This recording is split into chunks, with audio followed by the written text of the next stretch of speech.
Welcome to the day 33 of the Kubernetes Community Days, and our first speaker of the day is Ricardo Torres da Costa, and his presentation is titled How to Cloud Native Before Going to Cloud.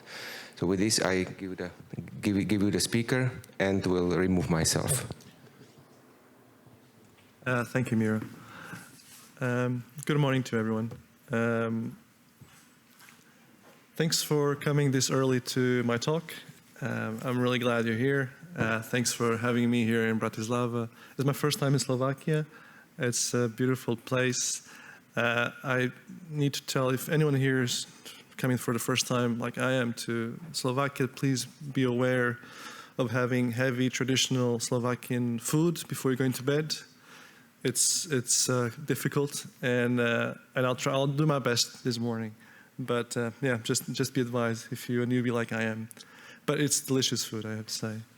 That aside, this talk is called How to Cloud Native Before Going to the Cloud. Basically, if you get one thing out of this talk is that you can still call yourself cloud native or follow some cloud native ideas, even if you're not in the cloud. The agenda for my talk is as follows. We'll start by having a discussion on what is cloud native. This is a buzzword that some people hate it, some people love it.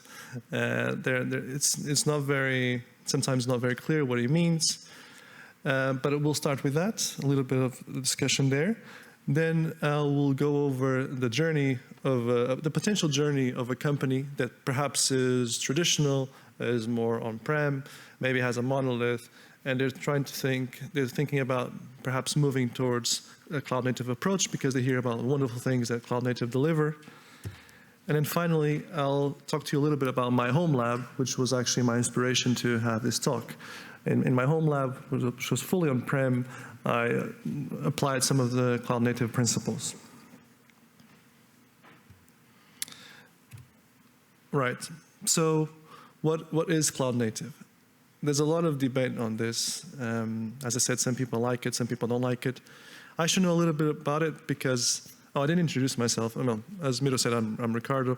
I'm a cloud-native engineer at Continuous Solutions. We're a consulting company that help companies transition more towards cloud-native architecture or approach.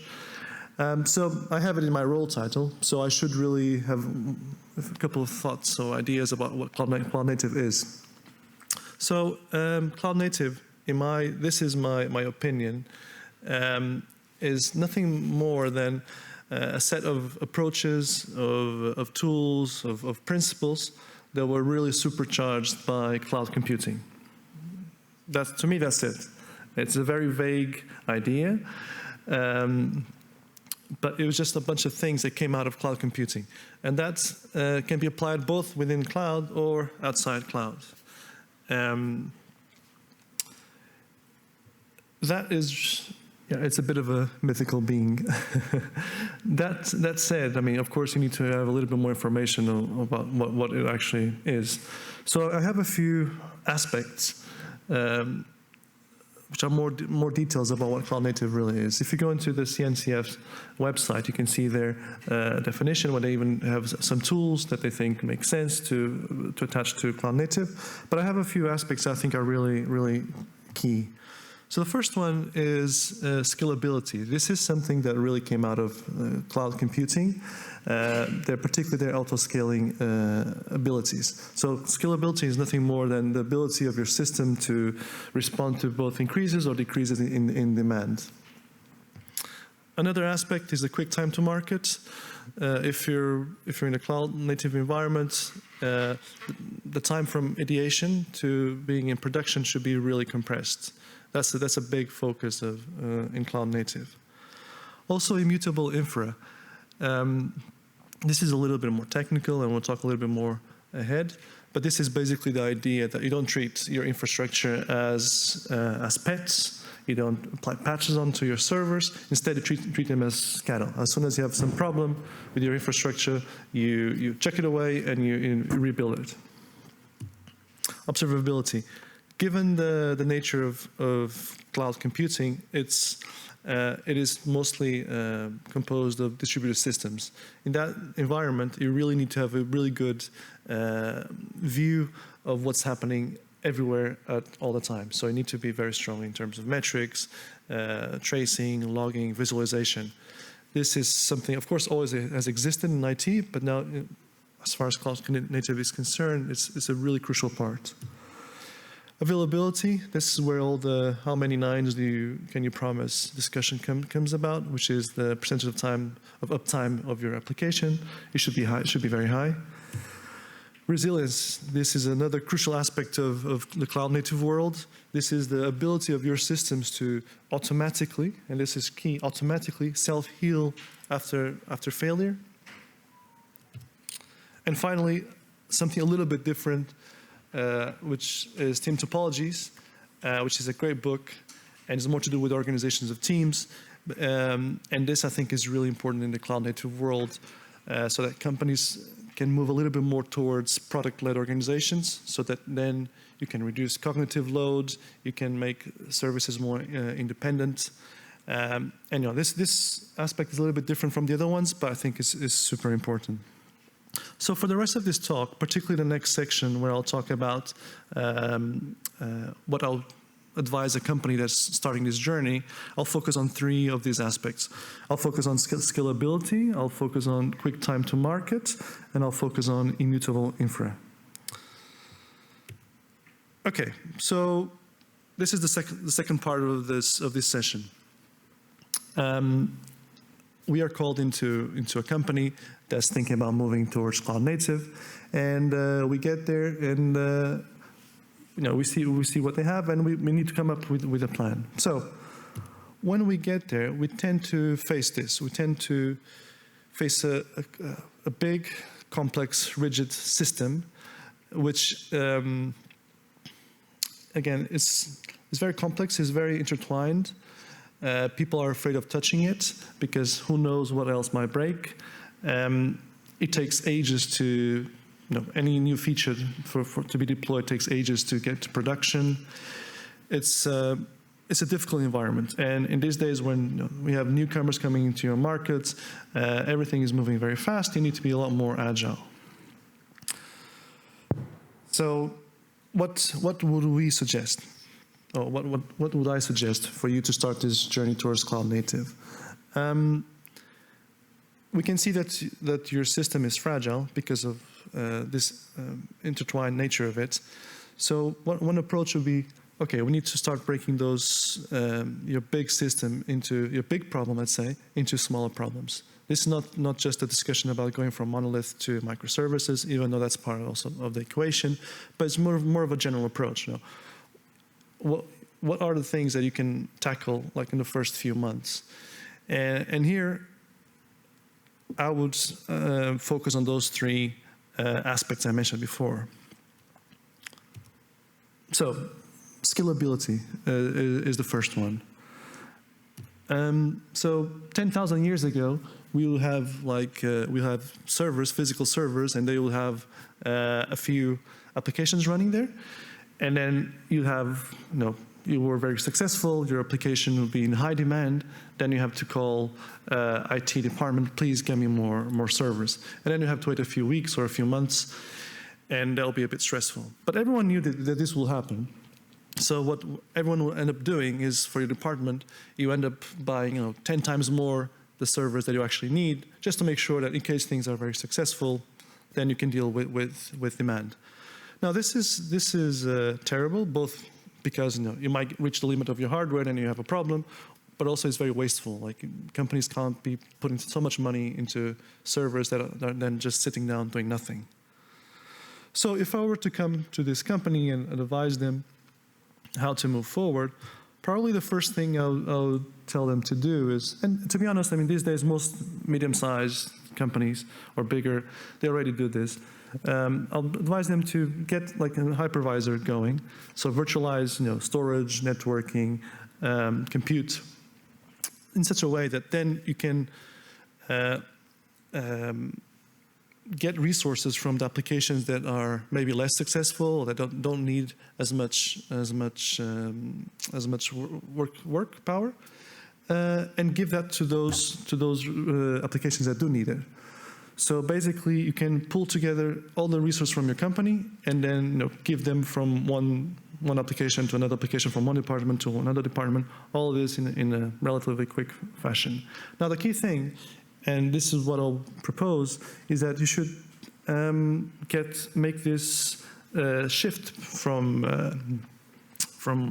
one department to another department, one application to another department, another application, make it as automatic as possible. So actually, if you use tools such as OpenStack or the VMware suite of products for virtualization products, you can actually automate this process. So this is a type of auto-scaling that can actually do it.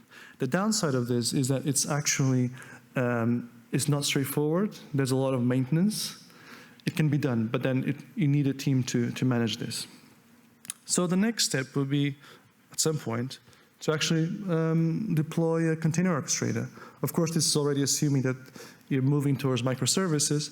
But once you have a container orchestrator, then you're in a good position, because the container orchestration can be Kubernetes, could be Mesos, could be Docker Swarm.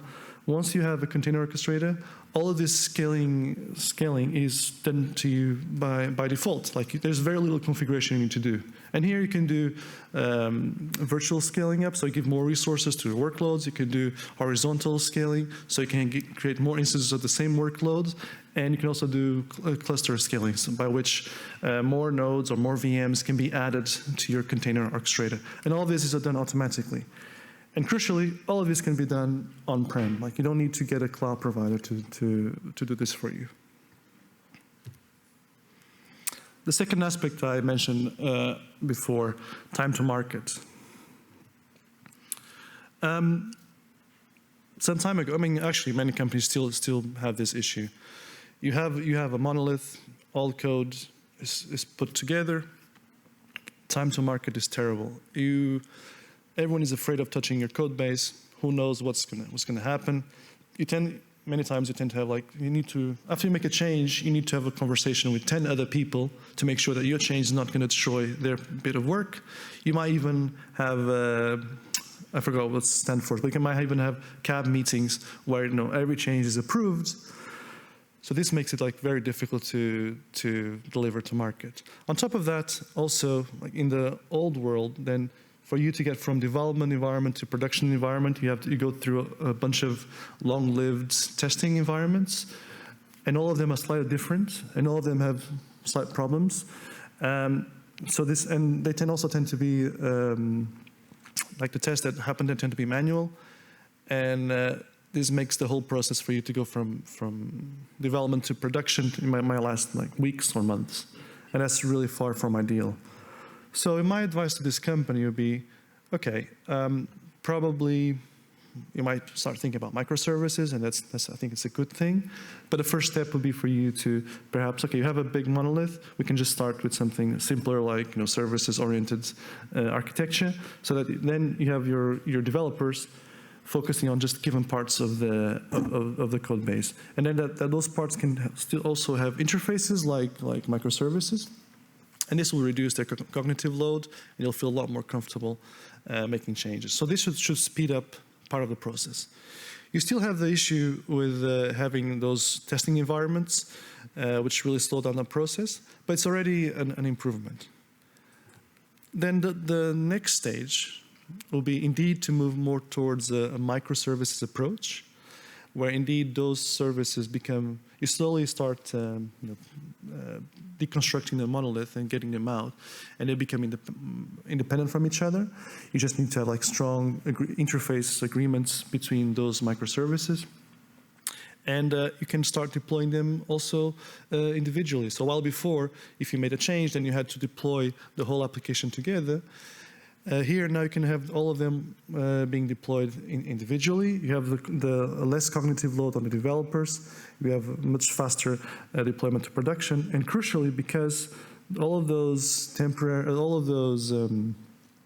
test environments in between development and production that can be automated, and you can start having ephemeral testing environments. So from the outside, it might actually look, you just have development and production, or the pre-prod perhaps, because all the tests happen in ephemeral environments.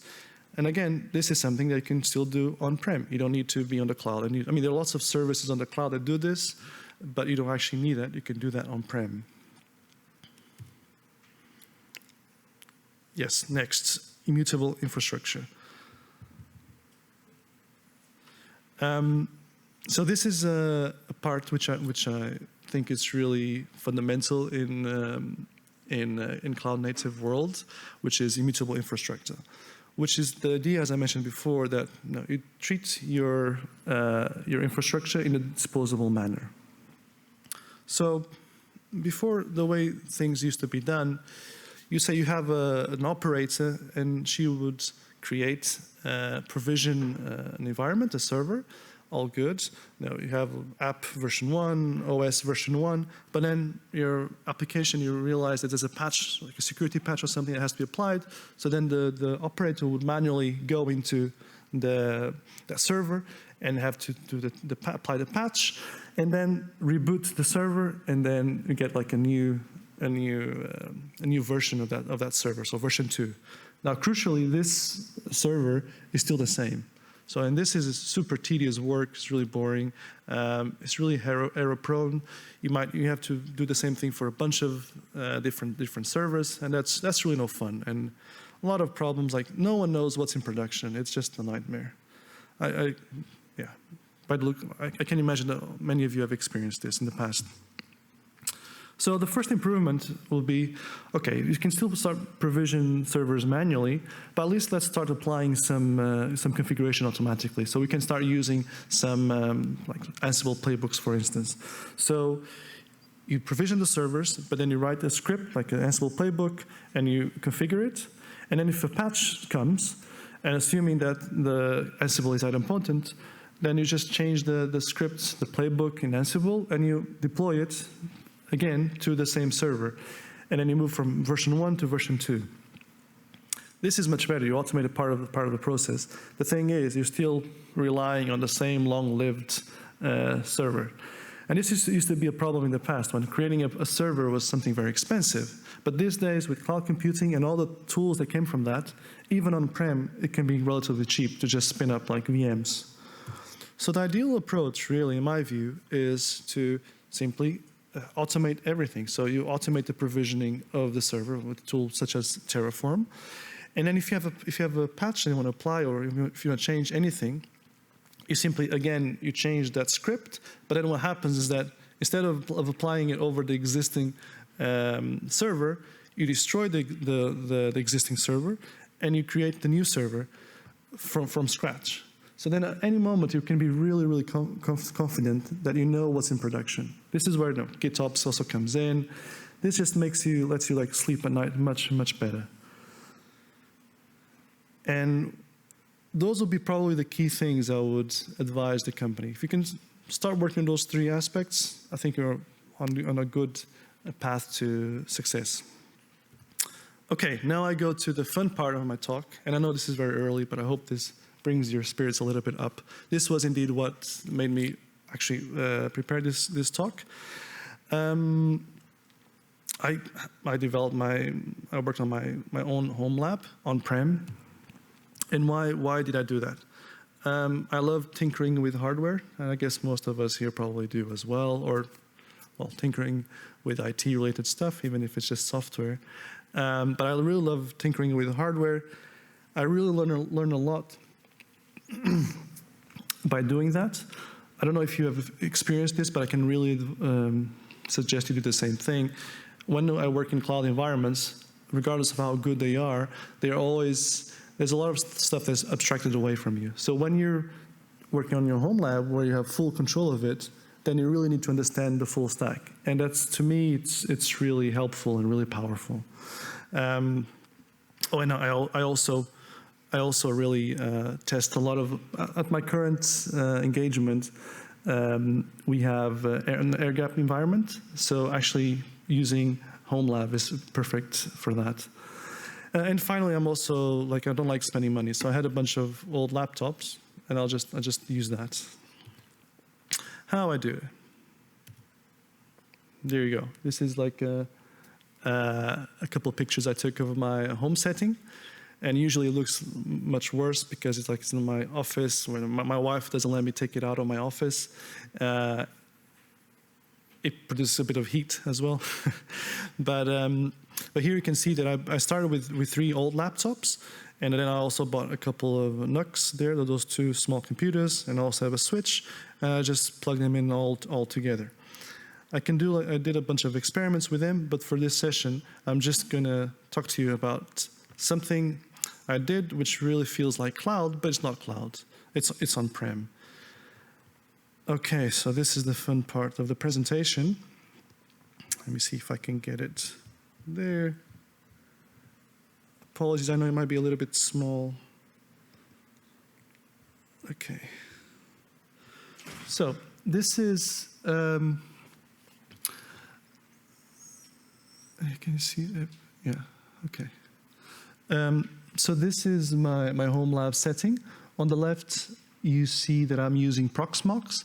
Proxmox is a hypervisor of type 1, and I decided to use it because there's a great community behind it. It's simple to install. It's quite fun, really. And there you can see that I'm using just 3 nodes. So of those 5 computers, I'm just using 3. And on the right, I have some code. Basically, I have an Ansible playbook, which will configure the VMs that I create, and then I have also some Terraform templates that will provision those VMs. So my goal here for this task was relatively simple, but I wanted to be able to deploy RKE2 cluster. RKE2 is a Kubernetes distribution by Rancher, and it's particularly focused on security. I'm also using it at my client, so that's why I really wanted to try it at home. Okay, oof, this is very small. Right, so those scripts on the right, basically the Terraform, I start by running make cluster, which is on a make file, and then that runs Terraform apply, and it creates 3 VMs. And then you'll see, let me move forward a little bit. You'll see on the right-hand side, it's creating those VMs, and you can see on the left that on node 2, they're all being created on node 2. I haven't automated yet the way of going to other nodes. But it's creating VM 100, VM 102, VM 103. All these VMs, they come from VM 105, which is a template. And that template, I created it by using a cloud image and by configuring cloud in it. So then whenever I want to create a new VM, if I wanted to just create 5 VMs, I'll just go into my Terraform script and just put 5 there in the number of replicas. And this feels very cloudy, but everything is happening on my home lab. So as you can see, it's creating the home lab, the VMs on the right. And then after some time, Ansible kicks in. So we have the VMs running. Everything is fine there. Then the Ansible kicks in, which will mostly configure RKE2. And you can see that, well, that's going. And RKE2 is a heavy cluster. It's not Minikube. It really takes some configuration to get it to work. So it's really cool that I think around minute 13, you'll get it done. So in 30 minutes, I have this cluster with RKE2 cluster running in my home lab in a fashion that I really felt I was in the cloud. Just check it. You can go. We can log into the master node, and there check if the pods are running, and they are. Some of them are still being created, but they'll all be running. So yeah, I'm pretty excited. Like, yeah, I can start like doing some work on something that's real and something that's local on-prem.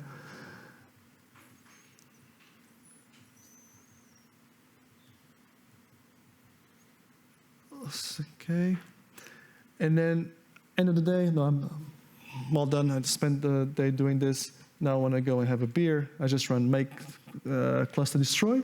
Here I need to manually say yes or no because you don't want to accidentally destroy all of your infrastructure. And then there you go. You see, and then on the left-hand side, those VMs being destroyed. And that's the demo. And I really had a lot of fun doing this. I can really recommend anyone to, if you have the time. If you have a busy job, it's a bit more difficult, but if you have the time, yeah, having a home lab is a really fun thing to do. Right, I think I don't have much time. Let me just check. Okay, I have a little bit. The key idea from this talk is forget about cloud and cloud native. At least until cloud makes sense for your use case. But there's a lot you can do without having to go into cloud providers. And you know, these days there's a lot of conversation about companies moving out of cloud to reduce costs, to also because of data privacy concerns. So it's really something for you to consider. Then again, cloud does make a lot of sense for some use cases, particularly like if you're a startup and you just want to have a quick, if you want to have a quick cluster somewhere, then yeah, cloud makes sense. If you have, for instance, if you have peaks in demands, I used to work with a client that Black Friday, it would have like 10 times more demand. So for those clients who have like very unstable demand with peaks or valleys of demand, it makes sense to use cloud services. Yeah. Also, if your finance department wants to move from CapEx to OpEx, so instead of using big capital expenditures in the beginning of your project or product, change that to more of a every month pay a little bit. It makes sense as well to go to cloud. And there's other reasons that you can really go into the cloud world. I can tell you that for most of my home tests, I do use cloud providers, mostly because they're quite fast, and sometimes my home lab is not enough doesn't have enough resources, so I don't want to have to go into the shop and buy another NUC. And well, no, in cloud, I just instantaneously get another server. Yeah, and that's my presentation. Thank you all.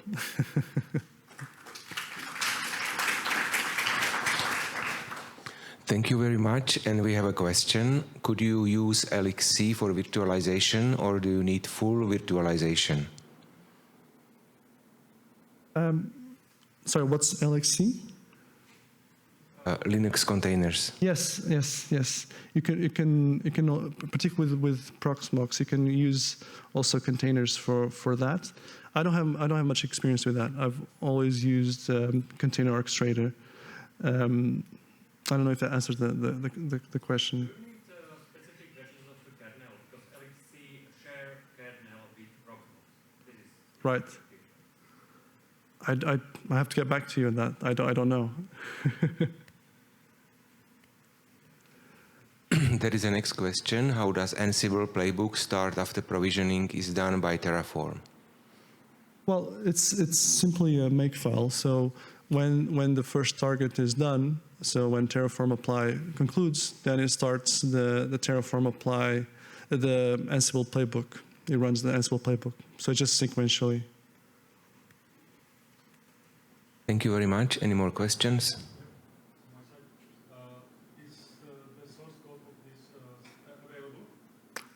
It's not, but I can make it available. Maybe if you then you can give me your email or something, and I can just to make sure I fulfill that.